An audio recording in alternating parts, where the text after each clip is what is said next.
Bienvenue sur Afrique Magazine News pour une nouvelle chronique géopolitique. La famille, partagez la vidéo, likez, commentez et surtout abonnez-vous à la page. Nous allons parler les vraies choses. L'armée de l'air ukrainienne reconnaît aujourd'hui une grave pénurie de missiles de défense aérienne. Cette information, écoutez, c'est très fondamental, a été confirmée publiquement par Yuri Inat. Il est responsable de la communication de l'armée de l'air ukrainienne. Selon lui, plusieurs systèmes de défense fonctionnent avec des munitions incomplètes, ce qui affaiblit leur efficacité. Exemple très précis. Sur certains lanceurs NASAMS, N-A-S-A-M-S, il devrait normalement y avoir 6 missiles. Mais dans la réalité, il arrive qu'il n'y en ait que 2. Cela signifie que le système est actif, mais partiellement opérationnel. Cette pénurie intervient au moment où la Russie de Vladimir Poutine intensifie ses frappes aériennes contre l'Ukraine. Les cibles sont clairement identifiées. Les centrales électriques, les réseaux énergétiques et les infrastructures stratégiques. L'objectif principal de Poutine, affaiblir la capacité de l'Ukraine à maintenir l'électricité, le chauffage et les services essentiels, notamment en période hivernale. C'est vraiment compliqué. Or, sans missiles suffisants, il devient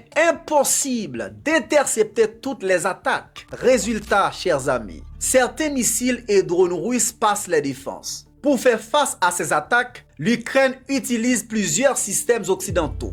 Des missiles adaptés au F-16, les systèmes NASAMS, les systèmes IRIS-T et les batteries patriotes. Sur le papier, ces systèmes sont performants, sont très modernisés, mais dans la réalité, leur efficacité dépend d'un facteur essentiel, les stocks de missiles. Yuri Inat le dit clairement. Dans certains cas, les munitions nécessaires ont été livrées seulement un jour avant l'attaque. Il reconnaît aussi que la pénurie a parfois été critique au point de mettre en danger certaines zones urbaines. Il faut maintenant comprendre un point fondamental. Dans ce conflit, la Russie affronte seule un camp beaucoup plus large. L'Ukraine reçoit un soutien militaire, financier et technologique de nombreux pays membres de l'OTAN. Cela inclut les États-Unis d'Amérique, l'Allemagne, la France, le Royaume-Uni et d'autres alliés. Pourtant, malgré ce soutien collectif, les stocks de missiles ukrainiens sont insuffisants. Cela montre une chose importante. La Russie mène une guerre prolongée contre un camp soutenu par la grande alliance militaire du monde. Autrement dit, ce conflit n'est pas seulement un face-à-face russo-ukrainien, mais un rapport de force indirect entre la Russie et le bloc otanien. Et malgré cela, la Russie conserve une capacité de frappe constante